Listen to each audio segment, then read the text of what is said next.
This is Cat's Diamond Painting. Welcome to my channel, or welcome back if you've joined me here before. This is going to be a kitten chat today, which is where I'm going to kit up my next project and just have a little bit of a chat with you while I'm doing that. But it's a little bit of a special kitten chat for me, at least. This is one I've been planning for a while. This kitten chat is going to be where I celebrate my 5th anniversary of diamond painting. I started diamond painting in mid-April 2021. I can't remember the exact date, but I feel like it was about the 15th or 16th. So every year I just think of the middle of April as being, you know, that anniversary point. And I like to mark these things. Like, I know it doesn't actually matter, but to me it's a big deal because I've never, well, I'll get on to that, but like I've not really stuck out a hobby quite to this extent before. And because it is a bit of a landmark occasion for me, I am going to be kitting up my custom kit from DAC. I did an unboxing for this in, I think it was either the end of January or early February. And I said in that I had it planned to start this in April to celebrate my 5th anniversary. It's going to be a long-term project. It is a big old kit and it's got quite a lot of confetti because DAC sort of touches up the custom kits, but they are largely computer rendered. So, you know, there's a lot more confetti than usual. So, and the other thing is I really want to take my time with this and enjoy it. So basically I'm kitting this up now. I'm thinking I'm maybe going to do like a row a month or something. I mean, I'll see how I feel, but it's not going to be one that I finish anytime soon. However, I'm just really excited to get started because this kit is just so important to me, the artwork. I love it. So yeah, I've been really looking forward to this. And just very briefly, in case you haven't seen my unboxing of it, or you've not come across this before and you're wondering how on earth I have a custom kit from Diamond Art Club, this is something that you can get through their Treasure Quest reward program. So when you buy a kit from them now, you will most likely get a card. The card is like a trading card and they call it Treasure Quest cards. And once you've collected a certain number of them, you can claim rewards, which are mostly gift cards, but then the top one, if you save up loads and loads of cards, is a custom kit. And then, like I said, it goes through their pixel artist team. They do check over it and, you know, make a few edits to smooth out any kind of computer noise and that kind of thing. But yeah, it's a way to get a custom kit with Diamond Art Club's quality. You know, everything is going to be exactly like any other DAC kit, apart from the fact it's not fully hand rendered. So yeah, I'm really excited. Anyway, as I said, I think a couple of times already, there is a full unboxing video for this kit, which you should go and check out if you want to see more of it. I am going to show it to you briefly though, just in case you missed that. And also because I want to have a look at it. And then I'm going to get stuck into kitting it up. And the subject of this kitten chat is really just going to be me filling you in a bit on my experience with diamond painting, you know, how I came to be doing it, what my crafting history is, maybe a little bit about why and how I started the YouTube channel. And then also, depending on how much time I have left after that, a video that I've meant to do for a very long time is things that I wish I'd known before I started diamond painting. So I thought I'd touch on a few of those things. So let's take a look at it. Oops. Every time I knock the table, my camera wobbles. And I'm hoping that the lighting is okay because I can't put my usual overhead light on because of, I mean, it's a whole thing. I've got the camera in a different place. It's fine. I will edit. But yeah, excuse me if it jolts a few times when I'm moving things around. Oh, that shouldn't happen once I get going with kitting up. So, oh, it's heavy. It's such a big one. So let me just show you in here because I need these stickers anyway. This is the artwork. So this is the artwork of a lovely artist called Karis Hannah, who is local to the area where this depicts. It is an area that is extremely important to me and my family because they've had a caravan there since I think the 1970s, like longer than I've been around. My grandparents had a caravan there. And yeah, we still go every year and it's my favorite place in the world. And she's a local artist of that area. And this piece picks up on so many things that are very specific to me and my family. You know, you have the caravans, which these actually depict them. One of these could even be based off my parents' caravan. The boats that we've been out on, we have, there's one of these is a restaurant we've been to several times. One of these is a hotel where my parents actually had their honeymoon. Over there in the background is a beach that my son and my husband really love. So yeah, there's all sorts of personal things in this, and then it's just also artwork I love. You know, I love abstract style art, I love landscapes, I love bright colours. So this is truly the perfect image for me to have turned into a custom. And yeah, I reached out to the artist and she was kind enough to give me permission to use it, which is required, by the way, if you're thinking of getting a custom from Diamond Art Club and you want to use the artwork of an artist that isn't you, you know, something that you don't own the rights to, you do need to prove that you have their permission before Diamond Art Club will make it. So yeah, this is what we're going to be kitting up the drills for today. And it's not too bad. There's only 66 colours. So I'm hoping it won't take me too long. Depends how much I get caught up in rabbiting on, I guess. But yeah, let me show you it quickly. I am currently finishing up, I may finish today, if not tomorrow, Weekend in Paradise, which is my current Refresh Your Stash kit, which is a challenge that Lizette, I forgot there's 2 things of drills in here, Lizette Crafts and Tells set up this year, where it's just about working on the oldest kit in your stash, and I'm gradually working through them one by one, going in order and working on other things as well, but like always having my oldest kit on the go.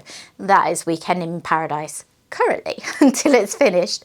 So I'm going to finish that, and then I have another little one called Pansy Basket, which I did a first look or sneak peek for Diamond Art Club a while back, which is also nearing an end, so I'm probably going to finish that next, but then I'm working on this. So I'm thinking it's only 3 or 4 days away, which is why I'm getting this video done now. Right, let me just get it flattened out a bit so I can show you, even though it's then getting rolled back up to go in the box for a few days. But yeah, I am so excited for this one. There may never be a diamond painting that has more personal meaning for me than this one. I'm still just absolutely buzzing that I got the artist's permission and I got the cards to have it made, and yeah. So here it is. Sorry, I've got my camera brought in quite close, so you probably can't see it all that well. So let me move it around a little bit. You can probably see straight away there is a lot more confetti than you would expect from a Diamond Art Club because of what I was saying before about the rendering. But then you can also see the touches where they have ironed some of it out. So it's, you know, it's going to be a good kind of hybrid render. But yeah, it's going to take a while. I know that. Like I said, I'm taking my time with it because I don't want to burn out, because I know it's going to be slow going, but also to relish it because I want to make sure I enjoy every moment of this. So there it all is. Isn't it gorgeous? Oh, I am so happy with this. So that is what I'm kitting up. And yeah, let's crack on. Right, so I'm going to be kitting up into this storage set. I actually thought long and hard with this one about what storage set I was going to use, because I expect this is going to take me ages, so it's going to be tied up for ages. And I was thinking through a few options, and then I remembered this one I have that I really like. This is just round bottle storage, which is my kind of go-to that I use the most often. I know they don't hold as much as some other storage containers, but I just like the ease of opening them. I personally find it easier to unscrew those than to flip catches very often. And this one is perfect because it actually has 70 bottles. I wish I knew where this came from originally. I bought it on DStash because I would love to buy another, because I find that such a useful number. I have so many kits that have 60 something colours, and if it's like 62 colours, then I will quite often use a 60 bottle storage set, which is like the standard that you can find everywhere, and then just have a couple of colours in baggies. But I didn't really want to have 6 colours in baggies because I don't love working from baggies. So this is what I'm using, and I have already prepared them all with some washi tape. So the first thing I am going to do, I think what I'm going to do is I'm going to cut this off because I'm not quite ready to set up my logbook. So I'm just going to put this and the front bit aside because I don't know, I don't want to start the page in the logbook until I actually start it. I don't know why. It's just something that's in my head. I find this cool too, that it's numbered, so I know that I have the 102nd Treasure Quest custom kit that they've made. So I'm just going to whack all of these stickers onto my storage pots. Yeah, and then we'll get into them. Gonna be lots of gorgeous blues in this kit, which I love. So, 5 years of diamond painting, guys. And like I said, I've not had any of a craft that I have done solidly and consistently for this long a time. There is a craft that I did a lot of when I was younger, and I think probably a lot of people can relate because that was counted cross stitch. And I know there are a lot of people in the diamond painting world who started off doing counted cross stitch because, you know, diamond painting is often sold as a cross between cross stitch and paint by numbers, isn't it? So yeah, I did a lot of that when I was younger. I would tend to do it for a few months and then put it down maybe for ages, and then I'd come back to it. But it was something that I did from quite a young age. My sister, my next sister growing up, so the one that's 8 years older than me, had a friend in the school whose mum owned a craft shop over in Cardiff, where I'm from. It's called Crafty So-and-so, but I'm not sure it's there anymore. And she worked in this shop as like a Saturday girl when she was a teenager. And like when I was really young, the owner, Sue, sort of had me lined up and said, you know, oh, when you're old enough, you can be my Saturday girl. And I never knew entirely if she was serious, but then turned out she was, because when I was 16 and old enough to have a part-time job, I did in fact start working there on Saturdays. And I remember that as mostly being a really fun time. It was about an 8-hour shift on a Saturday, and I would advise people as much as I was able to on the various crafts that they sold. And then also when there weren't any customers and I didn't have anything to do, it was okay for me to do a craft as I sort of stood there behind the till. And cross stitch was something which my sister had done when she worked there. And then, you know, as a lot of us do, I thought, oh, I want to copy what my big sister does. So I had tried it. So I wasn't new to it at this point, but I don't remember properly getting into it until I worked in the shop. And then it was, you know, it was my entertainment for any down periods during the day when I didn't need to be actively working. I would be cross stitching. So yeah, I did that. I worked there for almost 2 years. I had to stop a little before I went to university because I had glandular fever and I was doing my A-levels, which are like big important exams you do here at age 18. Well, you don't have to, but a lot of us do, and I did. And yeah, I had to stop doing everything on doctor's advice. Like I got pulled out of school and everything. It was a stressful time. But anyway, that was when I stopped working there. But I carried on cross-stitching on and off, like probably not so much the next few years when I was in uni, but certainly after that, you know, when I was living with my now husband, and I can picture me now sitting on the sofa in our last flat that we lived in before we bought this house, just stitching away all day and night. And I loved it. I really, really enjoyed it.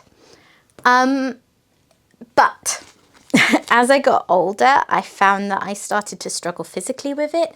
Something I've mentioned a few times in the past few months is that I quite recently was diagnosed with fibromyalgia. But it was recently diagnosed, but I've had issues. I mean, I remember having issues with tight muscles as a teenager. So as I got older, as I was moving into my 20s, I found that first of all, one of the things that is a real trigger for my muscles is sitting in a sort of sofa or armchair type seat for too long. Something about the way they hold my body as a short person doesn't offer enough support, and I end up getting sore. It's a weird one. And the other thing was the kind of repetitive motion of stitching I found would affect my shoulder and make it really tight. You know, the kind of up-down motion, which you'd think that that would be an issue with diamond painting, and sometimes it is. but it's not as much, so it's kind of manageable. Whereas, yeah, with cross stitch, I started to find that quite difficult. So I stopped doing it, and I didn't do any for years and years and years, really. But then one day when my son was in school, we were walking home one day, and we were walking with a friend of his and her mum.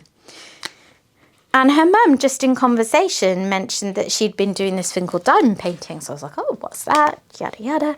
And she explained, and I thought, well, that sounds good as an ex-cross stitcher. And I don't think I jumped straight on it, but it wasn't too long later that I thought, do you know what? Let's give that a go. Let's see if I enjoy that. So yeah, right, let me get these out of the bags so that I do all the crinkling, and then I'll come back to you. Okay, I've got a few of them out. I've got this, which I forgot to get before, which is my little bag sealer, because that's one of the ways that I make round bottle storage work, is when I run out of room in there, I just seal up the pack with this. So that is the plan. But this looks like this is mostly, oh no, there are a couple of different colours, but yeah, it's largely bags of the same colour on here. So let me just separate it out. Okay, so there's 4 separate colours there, so I'll get one of each off, and then put the unopened packets that I know I won't have room for away, and then get back to my story. So yeah, I did what probably a lot of us have done when we're starting out in the hobby, is I just hopped straight on Amazon and I picked up a kit. Actually, it was a couple of kits. It was a 2 set. And yeah, I started working on it. I'll put a picture on the screen, actually, if I can dig it out and show you what it looked like, because it was the classic thing with those kind of cheap and cheerful kits on places like Amazon, where they come in pretty standard sizes. I think it was like 30 by 40 or something, but referring to the size of the canvas rather than the image. And there was far too much detail in it for it to come out well at that size. But I think it didn't look too bad. And obviously at this point, I'd just dive straight in on Amazon. I hadn't thought about things like rights to the artwork and all that kind of thing. So yeah, I did that. I started working on it, and I was just instantly addicted. I remember doing my neck in, because I was sat at the dining table just like hunched over it, and I never diamond paint flat anymore because it is just not good for my neck. I have an easel that I use instead. Oh, have I actually opened that? Yeah. Oh, the static. I've got squares here, but that doesn't help much when it's quite full. I've forgotten to get a funnel as well. I'm not doing very well today, am I? Let me get my funnel. I probably won't use it all the time, but I do find it quite helpful. Okay, so I'm not going to overfill it so that I've got room to put a dryer sheet in. And then I'm going to huff in here to introduce some moisture to help reduce the static, shake it all around, and then seal it up.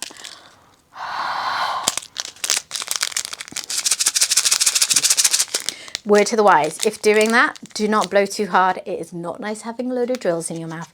But look how they're all now, like, you know, the static isn't completely gone, but instantly much better for doing that.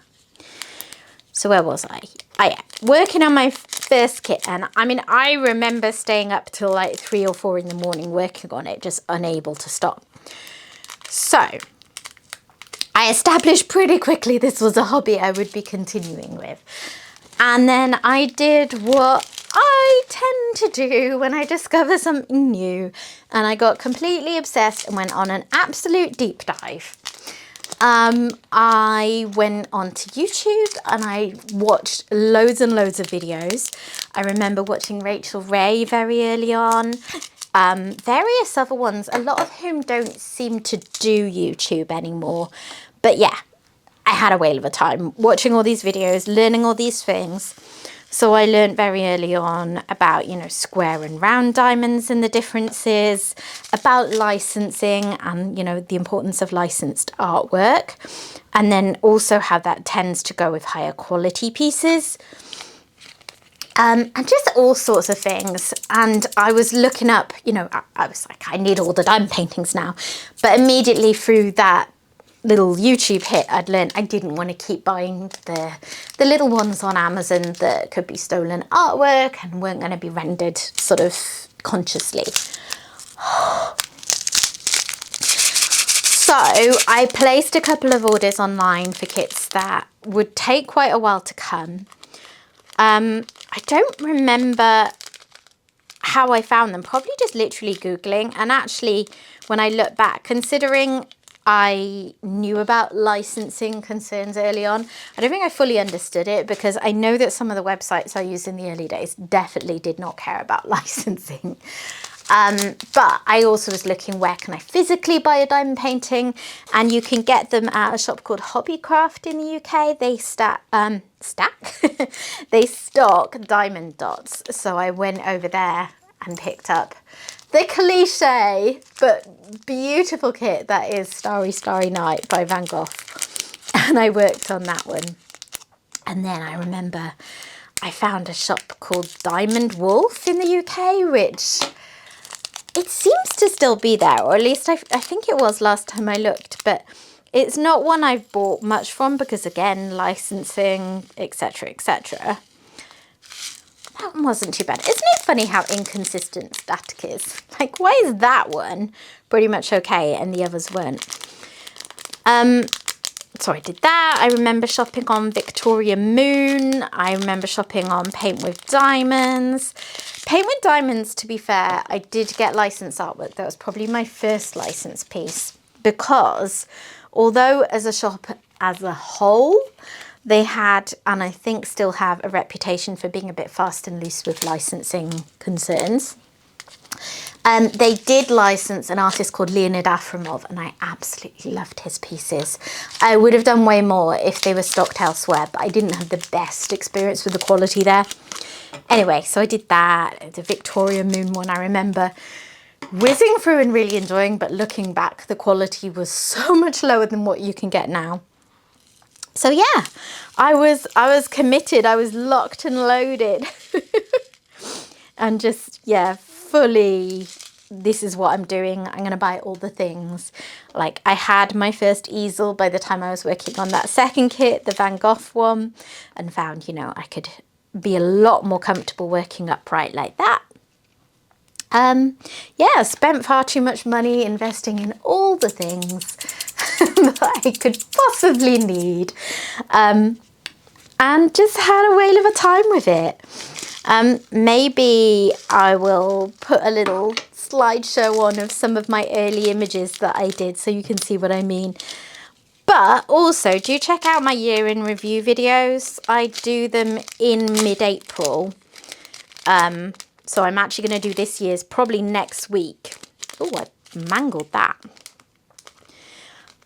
Because I do it to celebrate my anniversary of diamond painting each year.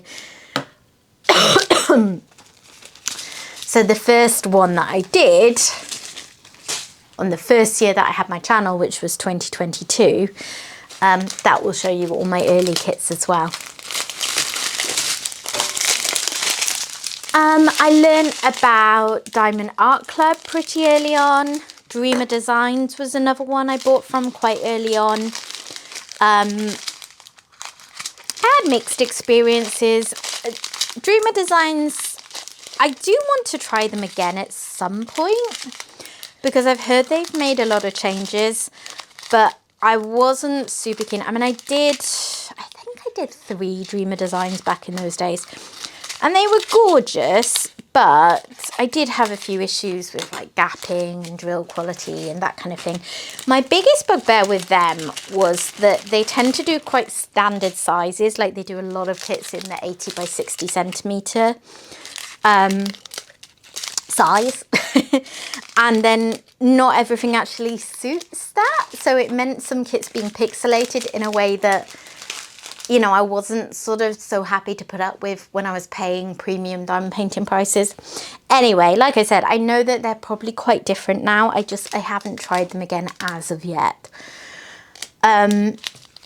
So yeah, if they're your jam, you know, I'm not knocking it. It just, the ones that I did, I didn't love. Whereas Diamond Art Club, I kind of instantly fell in love with and really did enjoy. And did some beautiful kits from them in the early days that I wonder if you can even still get. Some of them I know are still around, but I imagine quite a few will have been discontinued by now. So yeah, my first year of diamond painting, I did a lot of it.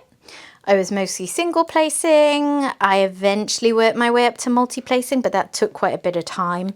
But I wasn't working at that point in my life. I mean, I was doing bits of work, but mostly I was still just a stay-at-home mum, which meant when my son was out at school, I had quite a lot of free time. So I did a lot of diamond painting.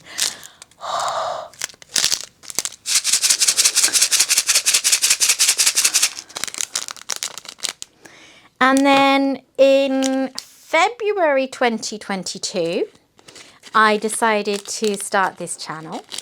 I thought about it for quite a while before that, and I really wasn't sure if it was something I wanted to do or not, and whether I would feel confident doing it. And definitely my early videos, like, I cannot bear to watch my early videos because I feel like I sound like an idiot. I mean, I often do sound like an idiot in my videos, but now I'm used to it. Whereas back then I was very self-conscious. I didn't even tell my husband when I started the channel. I did it for quite a while before I shared it with anyone. I think I waited a full year to tell a lot of my family, because a year in was when I hit 1,000 subscribers, and I felt like that was a bit of an achievement and, you know, something that I felt comfortable talking about at that point.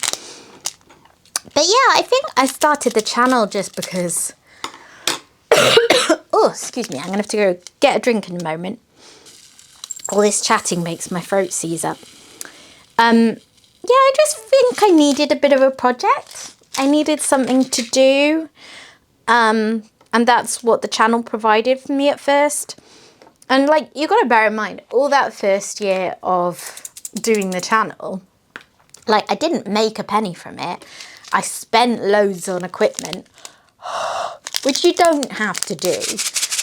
But I'm very gung-ho about these things and like was all in on it. Silly, really, you know. Do as I say, not as I do. But yeah, it was a full year really of just finding my feet, figuring out how I wanted to make videos, what my style was gonna be, not making any money for it, apart from, you know, maybe a couple of brands reached out to me and offered me things for free at that point. Well, I say for free. It's never for free, is it? Like, brands don't send you things if you don't do your part of the deal, which is generally making a video. It's just a different form of payment for a service. But yeah, it was just a labour of love and a fun project. And I never really thought I would get to a point where I made anything from it. But then after a year, I hit 1,000 subscribers and I was able to monetize the channel. And then from that point on, it just meant that, like, it's not a lot. You don't make a ton of money on YouTube. But between that and being lucky enough to be accepted onto a couple of sneak peek programs and that kind of thing, it means that my hobby pays for itself. Which means that I can, you know, purchase the kits that I want to do relatively guilt-free, which puts me in an incredibly fortunate, privileged position, I know. Let me get that drink. I'm coughing here. So that was my backstory, really. I've just never tired of it, like I have of other equivalent hobbies that I've tried. Well, like I explained, I didn't necessarily get tired of cross stitch, but then I never did it as consistently as I do this anyway. But yeah, I've continued to love it the whole way through. I've definitely had quieter periods when I've done a lot less diamond painting, particularly since I started the shop, which was April 2023. So that's another anniversary I'm coming up on, because that was the end of the month.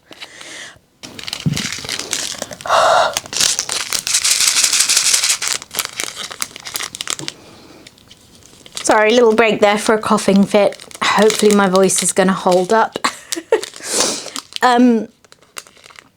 yeah, so that was another thing. So I've just sort of, my hobby has become just a huge part of my life as a whole, between the time I spend doing the hobby and the channel and my shop.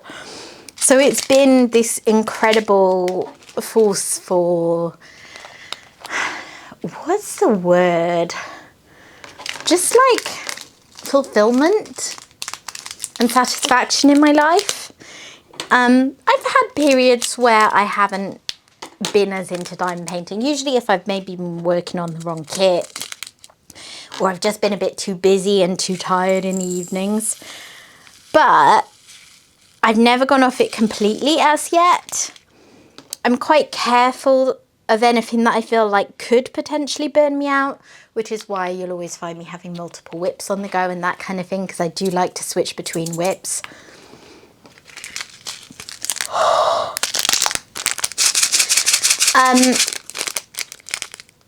What was I going to say? Oh my God, my thoughts have just clean left my head.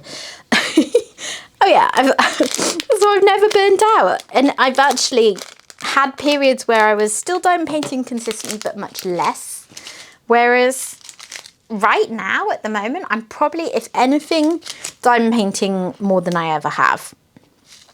Not consistently, but certainly in terms of how much I get through, because you know, these days I'm multi-place and I'm a lot quicker than I was. And I've been absolutely obsessed with it again the past few months.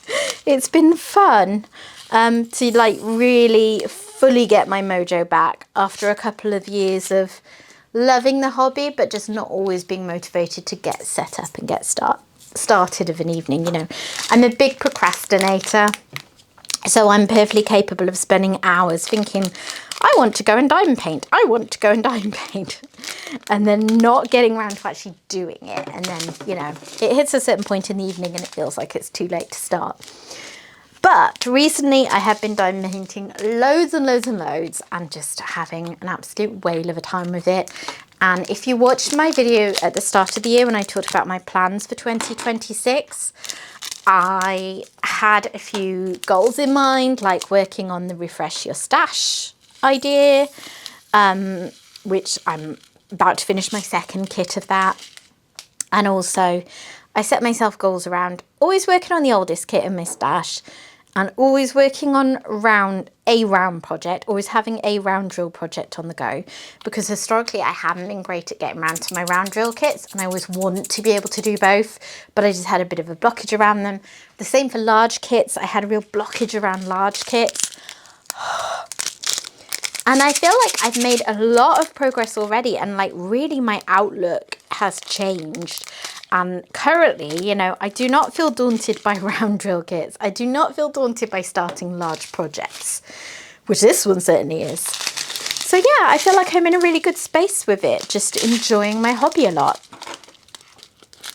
I will say that the current state of the world has led to a bit of a slowdown, I think, with most small shops. So I certainly don't think, you know, this is just a me thing, and that is not a great reason for having more time for diamond painting, because obviously I would love to be as busy as I have been at my peak in the shop still, but I'm just trying to look on the bright side and make the most of having a bit more time than I did, you know, maybe this time a year or two ago.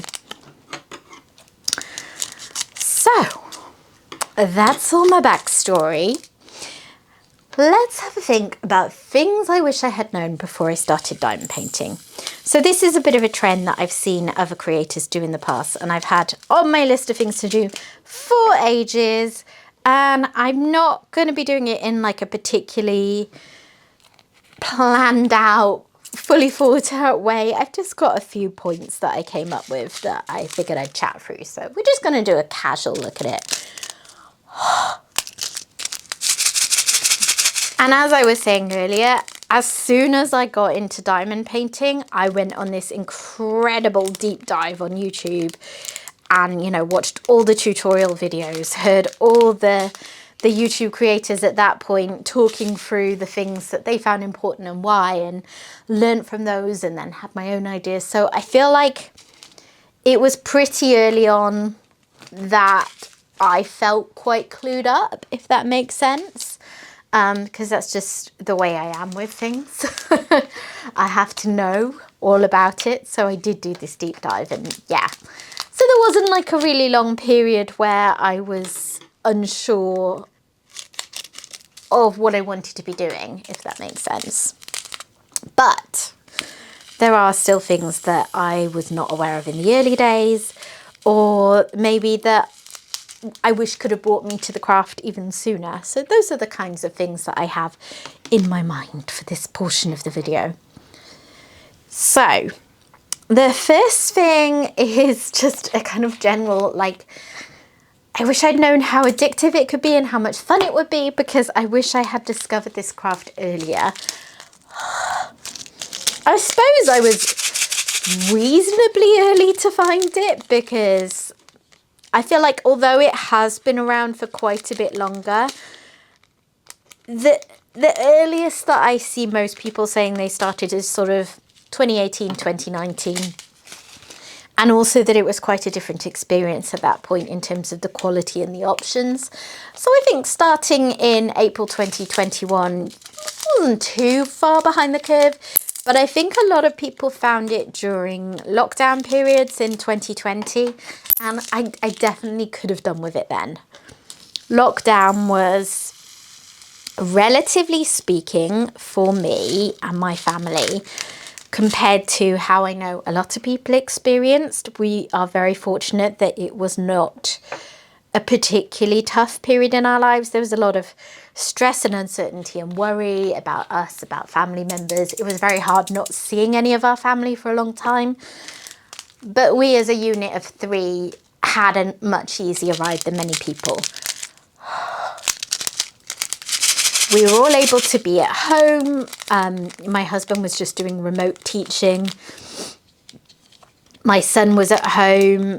And the first period in 2020, we didn't even do much schooling. They'd send us bits over, but it was always a kind of suggestion to do it. And it wasn't like a big deal. And then when we had another lockdown in 2021, sort of just before I started diamond painting, that was all very much supported from the school. And you know, I didn't find that easy, sort of helping my son to learn at home, because I'm not a teacher.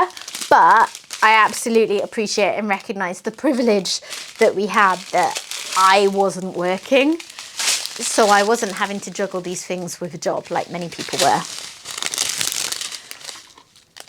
So yeah, lockdown wasn't a bad period for us, but I mean, it wasn't fun, was it? No one was having a whale of a time.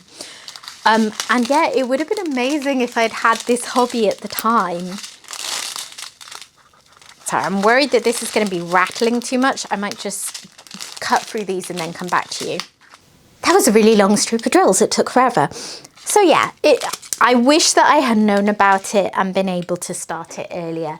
But on the other hand, not knowing how addictive I would find it, I can see the benefits in me not having found it yet at that period, because it was really important to be very present for my family. And I'm terrible for these things. If I get all obsessed, I'm craving doing that hobby right then. So yeah, maybe that wasn't such a bad thing. But I still think there are things that I missed. You know, shops that came and went quite early before I got to try them. Diamond paintings that I would have liked to do that were already discontinued by the time I got to it. Yeah, it would have been nice to find it earlier in many ways. The next point, although this wasn't, I would say, a major issue, because like I covered off, I went into this deep dive and quickly learned a lot of what I needed to know. I do wish that I had known earlier on a bit more about which companies offer the best value for money versus quality, because I did buy quite a lot of paintings in those early months that I never ended up doing. And in many cases, they weren't easily destashable even. I ended up giving quite a few away. because, you know, they weren't branded, they weren't particularly high quality or anything like that, so you can't really get any money back for them. So that was a bit of a waste of money. I think I was lucky to kind of figure out that I didn't want to be buying the small, you know, kind of mass-produced ones quite quickly, so I didn't have a load of those. But I did take a little bit of time to learn about what sizes make the best diamond paintings, because a lot of the shops I was buying from in the early days would give you the options to choose different sizes, and I would often just choose the size that I thought sounded like a nice diamond painting to work on without thinking about how that render was going to come off. So it wasn't a major issue, but it did definitely lead to some wasted money. And then when I found the likes of Diamond Art Club, I think I placed my first order in May, having started in April. Although I remember my first order was pre-order, so I didn't actually get it for a couple of months. But I did find quite early on, like I remember one of the fairly early kits I worked on was Inspiration of Spring Meadows by Chuck Pinson. And it's a big old kit. I think it's something like 93 by 70 centimeters. And it cost a lot more than several other kits that I had bought. But it took me so long to do it that I quite quickly felt like, okay, it is more expensive, but the quality is also there. And if I break it down into kind of hours of diamond painting, this is going to keep me going a lot longer than the smaller, cheaper ones that I've bought, where proportionally speaking, maybe they're not that much cheaper, and then the finished product is not going to be something that I love as much. So yeah, that was my thoughts on that one. Oh.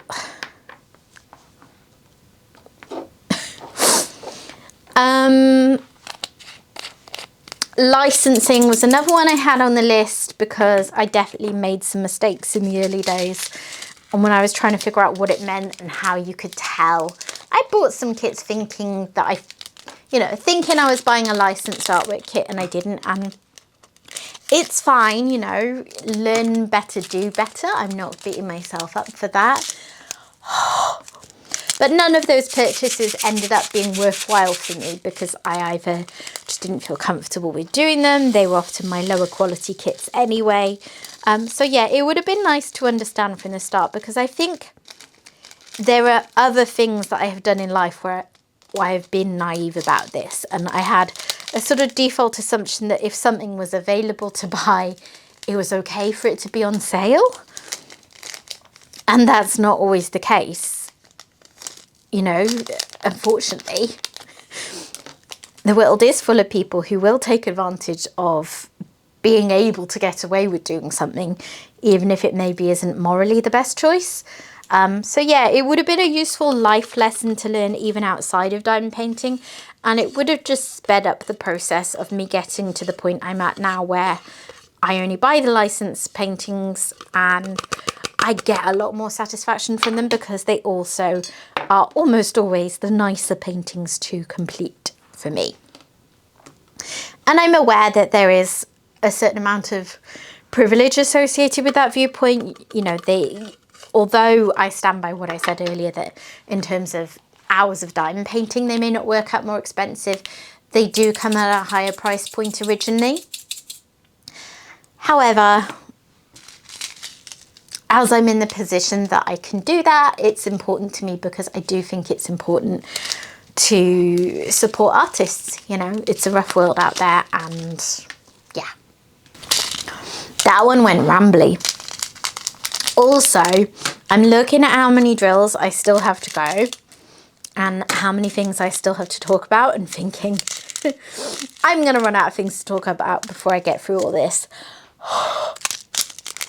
It seems to be quite slow going. So yeah, I'm not entirely sure if I'm going to get the whole thing kitted up on camera. Oh God, how many drills are you going to drop, Cat? But yeah, we'll see how we get on.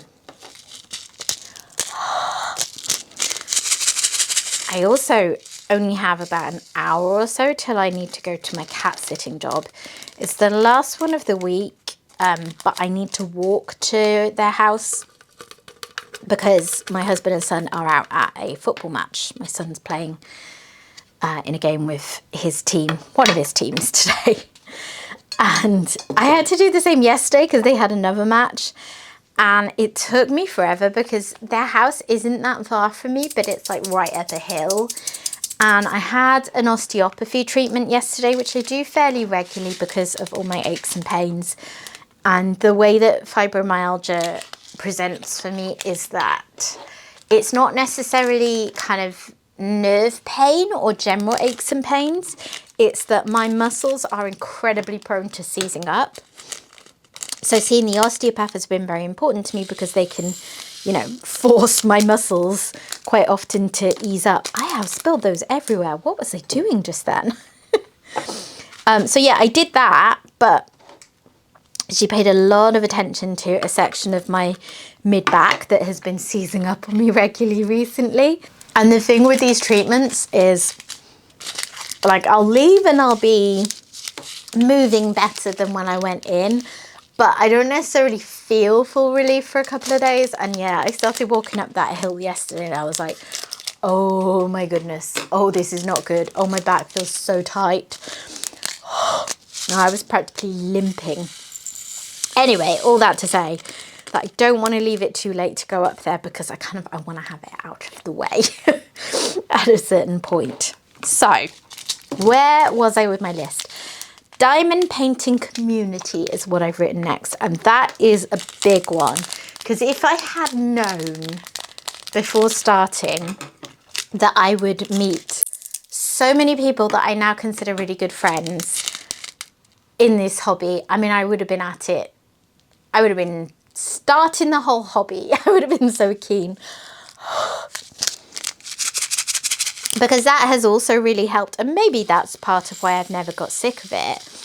But the friends that I've made through diamond painting have been so impactful on my life in the past few years. I think one of the first groups I joined was a D-stash group in the UK for DAC kits. And I was there for a couple of years. I met quite a few people through that group, just chatting. Often when we'd done sales and that kind of thing, you know, arrange a D-stash, chat a bit in Messenger, and maybe you hit it off. I'm no longer a part of that group, but I am part of the DAC Fans UK group, which started probably about 3 years ago now, coming up to. And the lady who runs that is a good friend who I chat to a lot. And I have several other good friends that I've met through these groups. And there are other groups as well and chat groups I'm in. And I know that some of the people that are in these places watch my videos. So hello, if you're someone that I chat to in real life. Because yeah, that has been massive for me. I mean, the place that I live is where my husband and I both went to university. So I'm not near the people that I grew up with, a lot of whom I've sadly kind of lost touch with. But the people we went to uni with mostly moved away afterwards.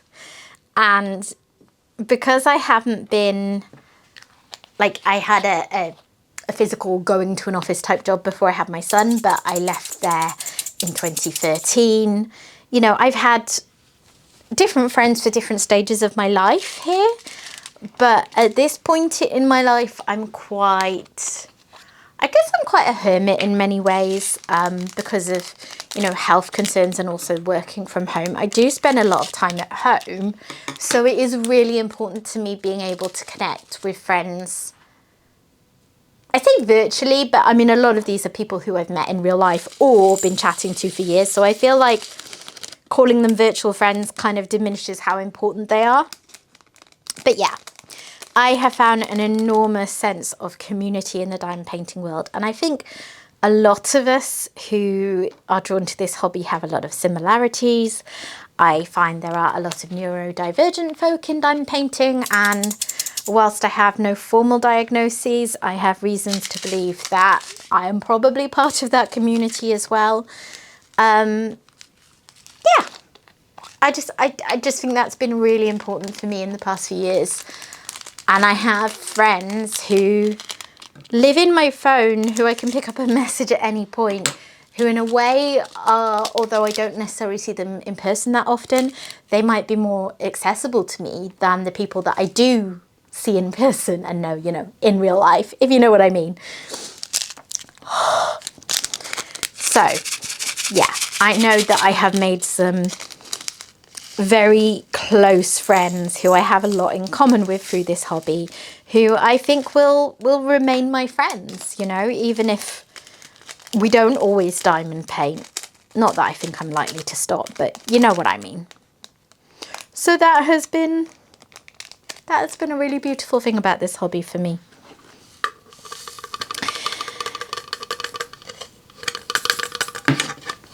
Gosh, this is all starting to feel super rambly. If you're still with me, thank you so much.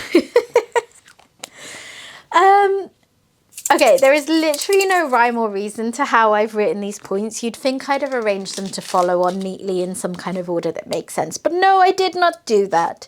So, next up is me talking about how diamond painting doesn't need to be perfect. Like, I wish I had known before I started that you don't need to have everything lined up perfectly. It's not going to matter when you see something from a viewing distance with your light pad off, because I am a bit of a perfectionist. And I will say it's probably a lesson I've never truly learned, because anytime that a kit has kind of drills that don't fit perfectly, so there's gapping and that kind of thing, I spend far too long straightening them up. But it is really useful to know, whatever stage of diamond painting you're at, that genuinely, truly, if your drills are a little bit wonky, no one will see once they step back. Not a controversial or original point, but I think it's worth saying, because I definitely spent far too long in the early days worrying about things like that.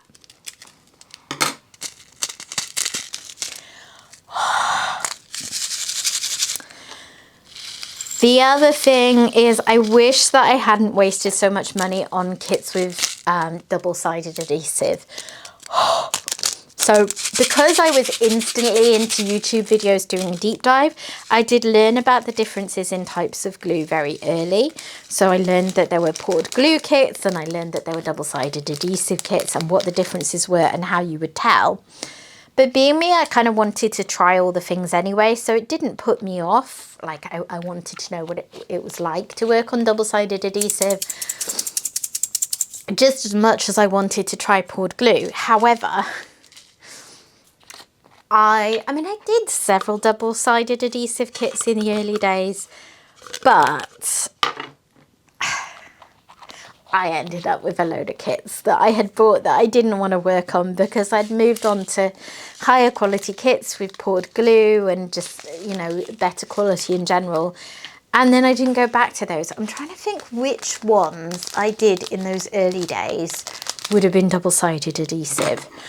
The very first one I had from Amazon, I don't think it was, because I remember it had a clear cover and I had to learn how to deal with that. Same for the diamond dots. I think the first double-sided adhesive one I would have done would have been my third kit, which was also my first square drill kit from Diamond Wolf. And that was also a kit where I got stung by different sizes, where I'd looked at the reference picture and thought, that looks amazing. And then it had come in far too small a size to ever look like that. Yeah, and it's not that I hated working on double-sided adhesive kits. It's more that I am not particularly tolerant. Like, you'll see me saying things like small shop showcase videos that I like trying new trays, but I end up going back to the ones I know work best for me. And that's how it was with the types of glue. I worked on several double-sided adhesive kits. They weren't particularly problematic, and I knew from my YouTube deep dive what to do if there were issues, but they weren't as satisfying. There's sort of less give when you place the drill, and I didn't enjoy that. So it was a thing that, again, I wasted money on because I rushed in too fast without trying things first, you know, like a normal sensible person might have bought one kit with double-sided adhesive to see what they liked and then bought more if they were fine with it. But no, I ended up buying several, and even though I could have probably enjoyed them, a lot of them did end up getting given away, often because of other issues as well, like licensing. But yeah, it's a learning curve, isn't it, starting any new hobby? And even when you do what I do and throw yourself in and try and learn all the things, you can't like absorb and fully use all the information straight away. So that was that.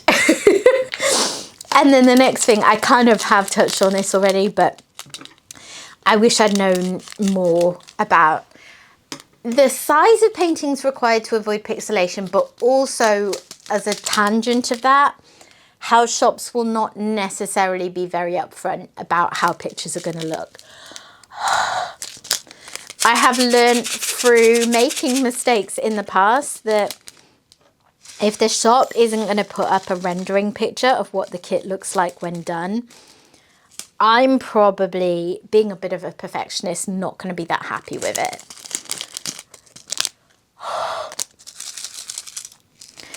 So I mentioned that third kit I did, the first square kit, and you know, the quality wasn't amazing. I had popping drills. I think I may even have had to seal that one. I'm not entirely sure. But the thing that really stood out to me was it was the first time that I was like, hang on, this doesn't look like the reference picture. It was like a cool, almost like kaleidoscope effect it was supposed to be. And I mean, it came through. It wasn't terrible because it wasn't like a really tiny picture. I'll put a picture on the screen now. But it was nowhere near as crisp and clear as I thought I was going to get. Which, of course, with a computer rendered kit, which this absolutely would have been. What am I doing? I'm opening the next one and I haven't dealt with this. That was a close one. I almost mixed these drills before I'd even got into them. Dearie me. Yeah. That was definitely a lesson learned.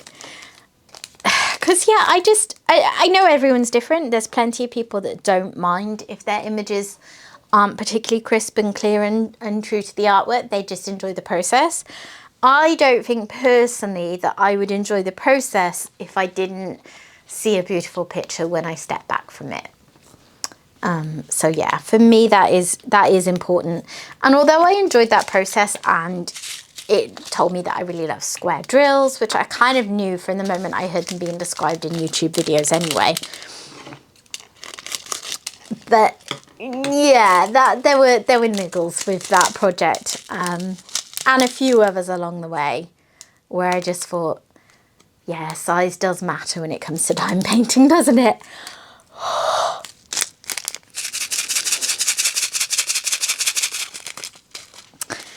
The next thing that I wish I'd known, even though I absolutely have not learned this lesson, if you look at the size of my stash, which I am no longer happy to even publicly talk about because it's gone a bit bonkers in recent months in particular. In my defense, I have a little bit of a fear that it's all going to become a lot more expensive and the international shipping may get harder because of, you know, various things that are happening in the world right now. So I kind of feel like now is a good time to buy. That's how I'm enabling myself. But the point that I was going to make here was, I mean, I've kind of touched on it before in this video, like how I rushed into buying kits, not worrying about sizing, about licensing, about double-sided adhesive or anything. And I didn't give myself time to learn what I really liked before buying more. And yeah, I think the point I wanted to make with this is that tastes will change. So, you know, allow your painting choices to evolve. Because I felt quite,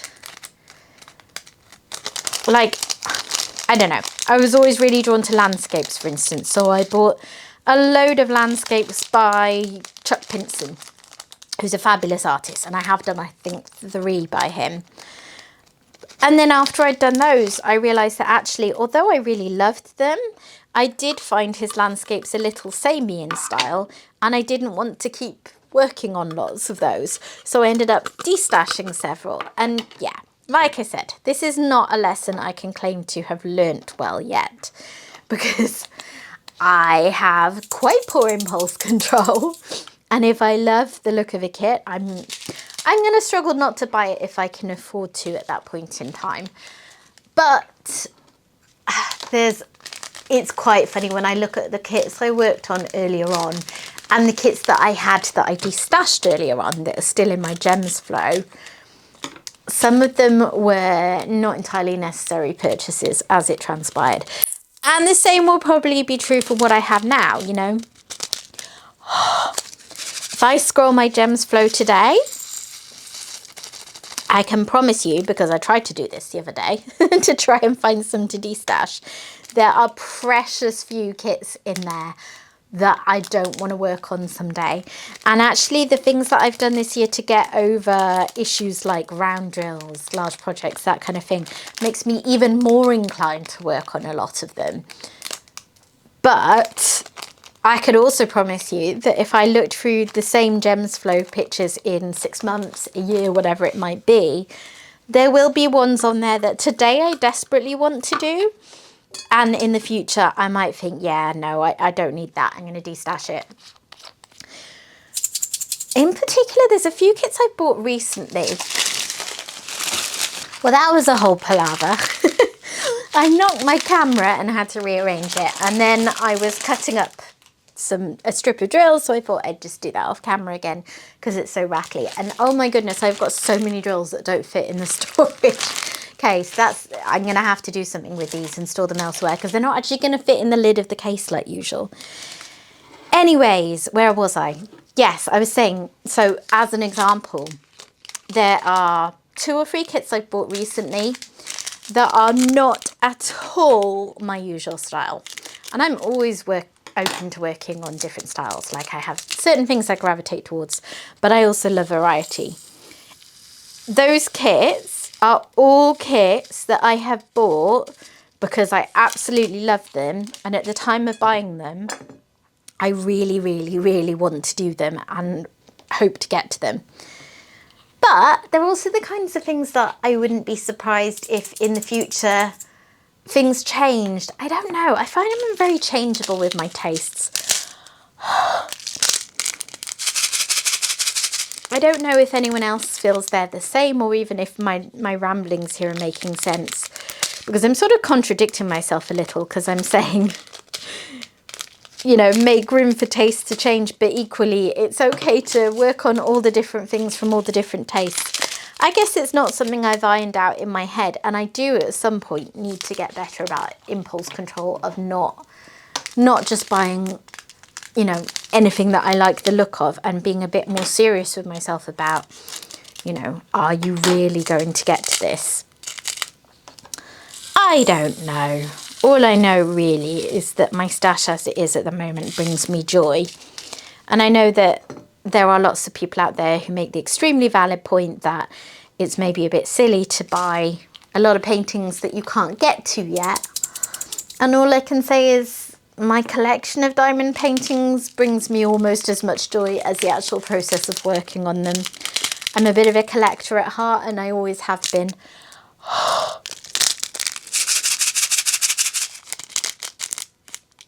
And there are also several kits within that stash which are amongst my absolute favourites, which are no longer available for purchase. So there's that element as well. Okay. Now we come to what is my last point on this list. The other thing that I wish I had known, where again, like a lot of these points, it comes down to things that I wasted money on because I didn't know better.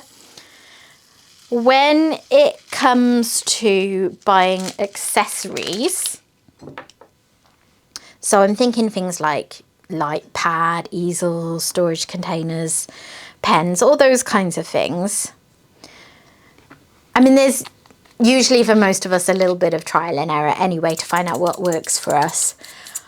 But a thing that I wish I had known was, well, I wish that I had known which things I would ultimately go on to use the most. And by that I mean, I bought an easel. I thought I need an easel, and I just bought the first easel that I saw that looked like it might be all right. And it did work fine for a little while with my smaller projects, but very quickly I outgrew it, or rather the size of my paintings outgrew it, and I had to buy a new one. And that one, to be fair, I have had since some point in 2021 I still use. But the first one was an unnecessary purchase because it really didn't last that long. And I wish I'd known from the start that it would be better to have that bigger one. Same goes for light pads. I had, I had originally an A4 light pad, which I didn't use for very long at all before I bought an A3 one, which was much better and did last me a lot longer. But one of the things with working on an easel is it can be a little bit of a pain to rearrange everything. So every time I come to the end of a row, there's a big whole process to like move it all up and roll up what's hanging down and all this kind of thing. So with the the light pad not covering the whole expanse of my easel, because I was now on an A2 easel, that became a frustration, and I ended up buying another light pad. So for the last couple of years, I've had an A2 light pad, and to be fair, I think that's where I'm sticking. But again, I just wish that I had had a bit more foresight. And I suppose the point of this point is to say sometimes it is better to just buy the biggest one that you can comfortably afford at the time, rather than trying to save money by going for a cheaper option that ultimately ends up being wasted money spent. I'm not sure if practically you can do that very effectively, because there were good reasons for the ones that I bought as I bought them. But at the end of the day, there is a lot of wasted kit that I've bought and then hardly used. Things that seemed really good at the time that I've never used. I remember, for instance, a ledge thing that you'd put on the easel that you could put the tray on. So it was like a strip with magnets on the back. And the idea was you'd attach it to your canvas a bit like a cover minder. And then you could rest your tray on it. And I thought, well, that sounds good. But then the magnets weren't very strong, so it wasn't very secure. And you had to have your easel fairly flat, which defeated the point of having it. And yeah, it wasn't a worthwhile purchase. So I can see now why I didn't do like a whole video dedicated to this, because I'm not sure that the things that I thought are particularly instructive or helpful. I've more given you a kind of word splurge of thoughts that I've had in my mind about my diamond painting experience and what's helped me and what I've learned along the way. I'm the kind of person, I like sort of being a little bit of a sponge for information and just picking up all the bits as I go and learning, so that I can feel like I'm doing the best version of the hobby for me, if that makes any kind of a sense. Wowzers, I can't believe I've still got so much to go. I think quite a few of the bags are still, that I still have to do a big, so they won't take too long. Like, it kind of looks like more than it is. But at the same time, I was not expecting this to be a long kit up with only 66 colours. I guess what I didn't think about was how that meant there would be so many colours with very big bags that didn't fit in the round bottle storage. And maybe that does imply I could have chosen better with my storage. Maybe I should have used my Elizabeth Ward style containers that I haven't used in ages, because I don't know why, since everyone else loves them, but they are just not my favourites. But there is a good reason for that, because the space I'm in, I only really conveniently have room for one tray of Elizabeth Ward style storage containers next to me, which means I would need to use smaller containers to fit 66 in there. And then I may as well be using these because I'm not going to fit whole bags in a lot of them. I don't know. It may have worked out better, but we're definitely far too far into this to reassess now. Oh dear. They make my fingers sore. I have very sensitive skin, and the repetitive flipping of the lids, I just end up with sore fingers. It's really tragic. It's like the phase of Diamond Art Club square drills where they have a kind of pyramid top and have a spiky top, which I know a lot of people really liked and are sad that they've now like evolved their drills away from that. I'm not a huge fan of them because they literally make the side of my hands sore. I'm a bit of a precious little princess. I've always struggled with sensitive skin, and it's off-putting to me.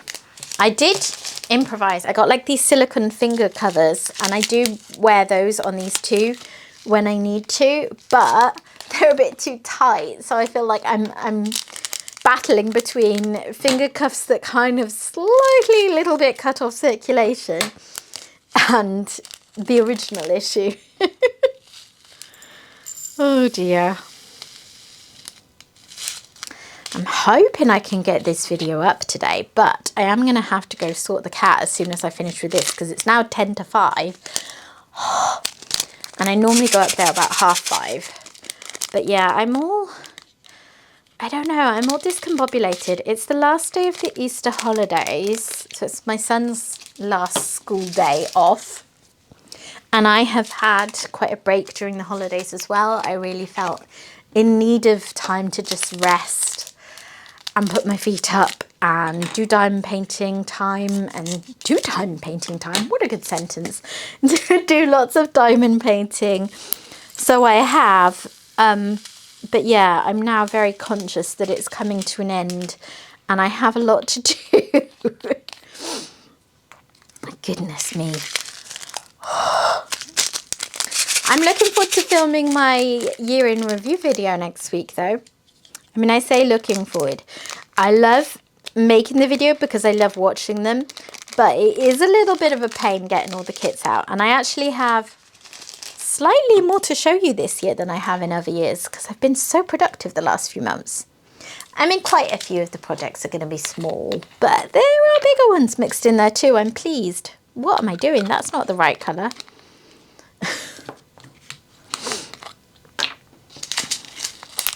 I have found that very motivating in recent months. Like, I diamond paint for me, not for the channel. The channel is just what I use to show things that I've done or bought or sneak peeks, that kind of thing. But it's not, I'm not going to do a kit because it's good for the channel or anything like that. Because if I don't enjoy it, there's no point at the end of the day. This is a hobby that I do for fun and relaxation.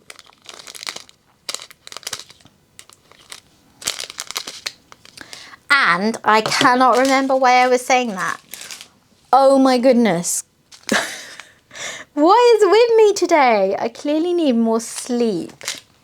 But yeah, I can't for the life of me remember why I embarked on that sentence. Oh dear.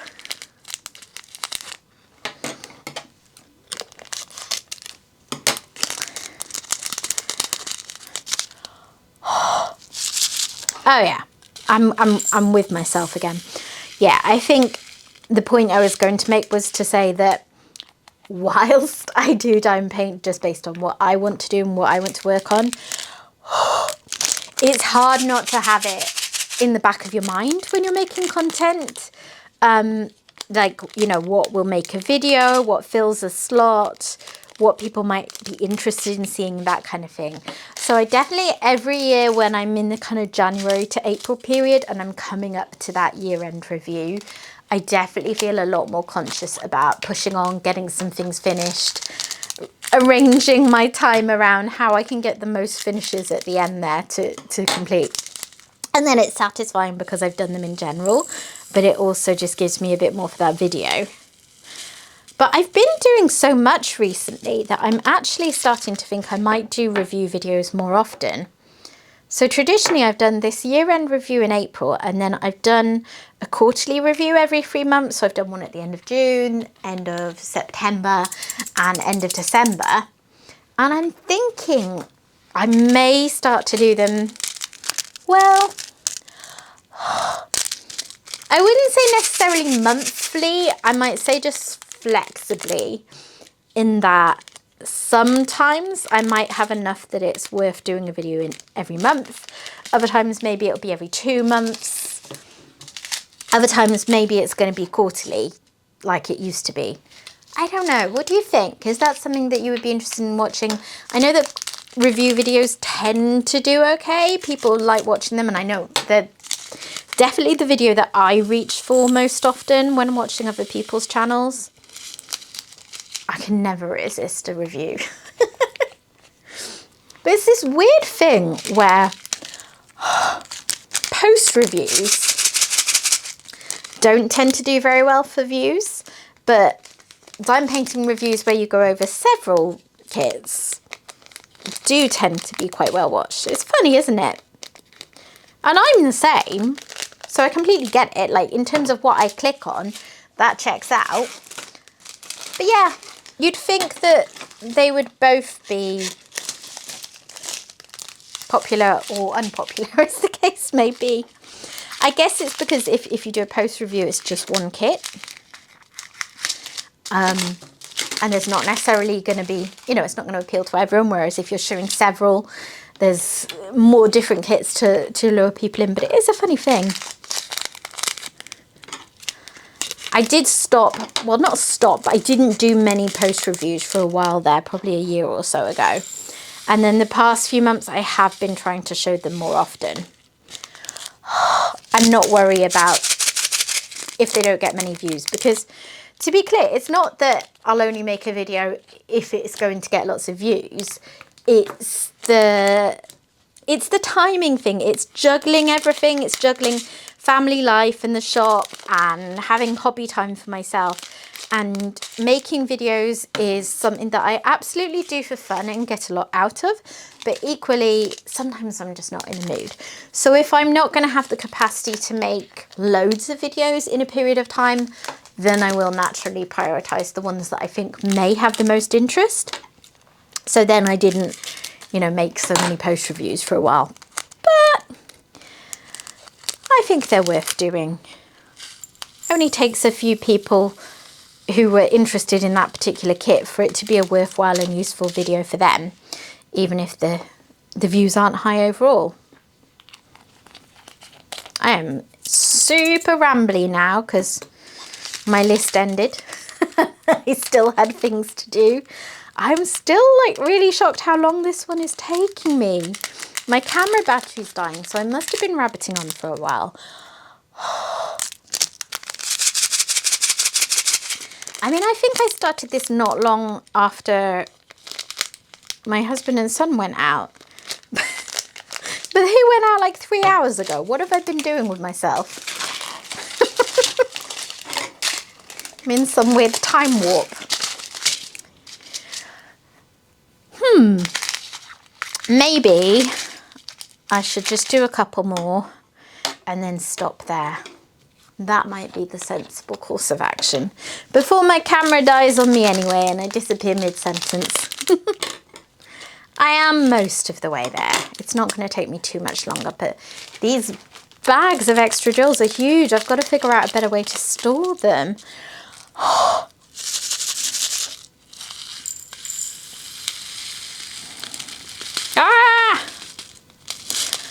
Oh, goodness. I am getting a little fed up of static. It's the inconsistency that's annoying more than anything. You'd think I'd be glad for the ones that don't have static, but instead I'm like, why does that one have static and that one doesn't? But I do find that adding a little square of dry sheet and then leaving it to settle for a while can be quite effective. Like, it doesn't necessarily go straight away. But if you leave it to settle, I find that easiest. This is my usual now, is I do blowing in the bags and then I do a little square of dryer sheet when needed. Have I knocked the camera again? Quite possibly. Okay, I'm going to do these 2 last colours and then I'm going to stop because I've only got maybe 10 more colours to go. But like how? How do I still have 10 colours to go? I feel like I've been kitting up forever.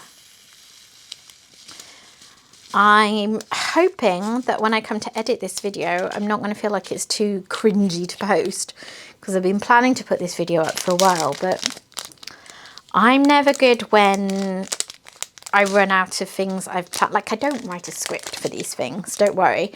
But I do have a list of things, you know, topics I want to cover. And then if I run out of those, like, my mouth just runs away with me and I chat all kinds of nonsense. I really admire the people who are able to do Wip'n'chats very regularly because I just, yeah. I just don't feel my life's that interesting, really. Even though I find it interesting listening to other people share details of their lives that, you know, could be mundane. But then the other issue there is how much you can share before you start to encroach on the privacy of members of your household. So that's always a difficult one for me, and I just tend to stay well away most of the time now. I've shared things in the past which were never, like, you know, particularly problematic, but then I thought afterwards, did I really need to put that on the internet? I don't know. Okay, I'm going to call this a day because I have got, oh, I don't know, 1, 2, 3, 4, 5, 6, 7, 8, 9, 10, 13 colours still. How do I still have 13 colours? But apparently I do. So I'm definitely going to leave this here because my voice is getting husky and you will start to realise how cray-cray I am if I keep rabbiting on with nothing to guide me. So I'm going to leave it there, but I just want to say thank you very much if you've made it this far. I really appreciate it. And do leave a comment if you've made it this far because, you know, I'd love to know your thoughts, how long you've been diamond painting. In fact, yeah, let's do that. If you've made it this far, let me know how long you've been diamond painting and maybe tell me something about your favourite diamond painting you've done. Do something like that. I'd love to hear from you. I am strangely proud of reaching 5 years of diamond painting. I think it's because I've stuck at it and I've got so much out of it. But yeah, it feels pretty wild, like half a decade of diamond painting. Oh my goodness. And to think that it all started with a little budget kit from Amazon just because my child's friend's mum happened to say she'd done it and I thought, oh, that could be fun. Yeah, fun times. All right, that is it from me. It's only been a couple of videos this week. Next week, I am hoping to have 3 videos for you again. That's what I've been trying to do recently, but I will have to see because I've got quite a lot on. At least a couple though. So, thank you very much for watching, guys. I hope you've enjoyed listening to me rambling on. If you have, please consider dropping a like on the video. It really helps with, you know, the algorithm and all that fun stuff. And if you're not yet subscribed to the channel, I would love to have you stick around. So please consider doing that too. And I will hopefully see you again soon. Bye bye.